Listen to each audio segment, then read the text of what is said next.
Now then, I think the fact that Prince Harry is here to celebrate 10 years of Invictus Games, a wonderful event, a brilliant project it is, and I think we have to give him some credit on a day like this. Yeah, he's going to a service at St Paul's Cathedral later, 5 o'clock actually, so we'll be there for that. But Will you be there for that? Well, I won't be there for that. I'm not invited. But interesting, there'll be no member of the royal family there, my understanding. But significantly, Harry arrived yesterday. We think he's probably going either later today or tomorrow. The King has no time to see him. Why is that? It's because the King doesn't trust his son. Do we know that Harry wanted to see him, though? Yeah, he put a statement out yesterday saying that he wouldn't be seeing his father and that he'd hoped to see him, but his father's schedule of events was too busy. He was 3 miles from the King yesterday at one point, and the King is seeing he's got engagements today. He's seeing the Prime Minister, for instance, the weekly audience. But you can always find 10 minutes, half an hour. Poor Harry. Well, why do you say poor Harry? Harry wrote the book called Spare, which dumped bucket loads on his family. They took part in that documentary with Oprah Winfrey, which dumped bucket loads on the royal family. All for money, Bev. Yeah. All for money. You reap what you sow. I know, but look, his dad's got cancer. His sister-in-law's got cancer. If there is ever a time to let that stuff go and move forward, this has got to be it, hasn't it? Some people might argue that the stress caused by Harry's behaviour may have, I'm not saying caused cancer, but it won't have helped the King's health. He's a man of 75. And you know what doesn't help health as well? Is not forgiving people. That's worse for your health. There was a story in the paper, we did it earlier in the week, didn't we, about the fact that if you can't forgive and move on, that will make you ill. Isn't this King Charles just being a little bit petulant? We know he can be a bit childish and a bit sulky, can't he? Maybe he's got to be the adult here, hasn't he? And say to his son, come on then, come and see me, come and have a cup of tea at the palace. They met before for half an hour. What we don't know is, did something that went on between those two men get leaked? Maybe. Well, who knows? Well, look... Because we don't know what we don't know is what the King's cancer. We don't know what it is. And can you have a proper conversation with your son and not talk about the cancer? I suspect he feels he can't. What a shame. Well, royal biographer Ingrid Seward joins us now to reflect on this a little more. Ingrid, you've heard us talking about it now. What do you make of this, and how might it play out between the two of them?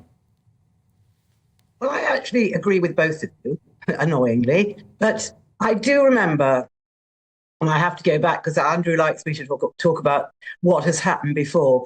I remember Diana telling me once that she could not get an appointment with the Queen. This is the Queen, head of state, our late Queen. So what she used to do, because the Queen's diary literally had appointments every 20 minutes and there was hardly a gap between them. So what Diana used to do, because she wanted to see the Queen and have a little moan at her about her life, she used to go into the pages' vestibule next door to the Queen's private sitting rooms, and she would wait in there until the visitor that was with the Queen left, and then she would run in, and literally run in, as only Diana could. Now, unless Harry is prepared to do that, I do understand that his father, who as monarch, not as the Prince of Wales, his father, but father as monarch, has very, very little time to himself. And he's obviously very busy today. I believe he's going to a garden party. He's got his meeting with the Prime Minister. And in between that, he's got the business of being monarch. So I think we can't blame Charles. And also Charles probably feels that anything he says to Harry will be repeated, like Harry has already repeated the fact that his father's too busy to see him. Now, that's not a very kind thing to say. So, but we don't know what's gone on the telephone. We don't know what's gone on maybe on email. Maybe they've been in constant touch. We don't know. And unless Harry chooses to tell us, we will never know. It's also quite interesting that King Charles doesn't really care what the public think about him not seeing Harry. You know, if he was concerned about public perception, then he would have made time to see him. Perhaps. What does it tell us about how King Charles wants us to view that relationship?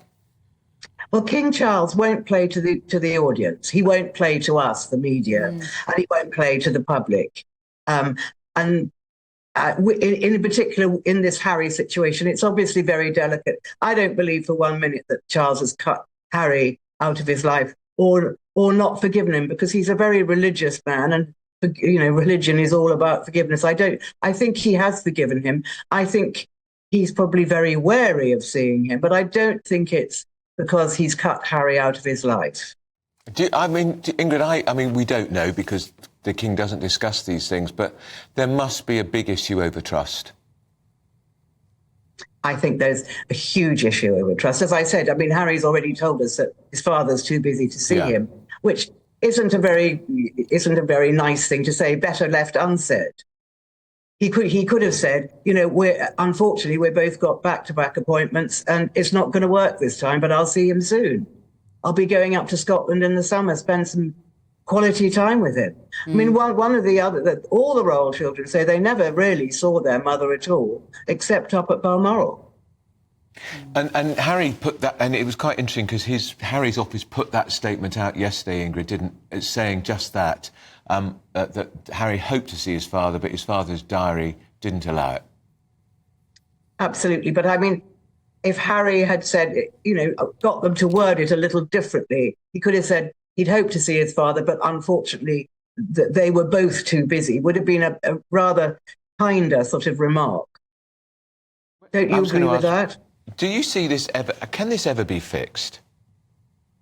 I think everything can be fixed if you want it to. But the longer they leave it, the more awkward it's going to get and the more time you're going to need to mend it. So I feel that, I think it can be fixed and I think it will be fixed, but I don't think it'll be fixed right now. No. All right, thanks. I'm just going to say, but nobody's even mentioned William, Ingrid, because there was obviously not even a prospect of a meeting with his big brother.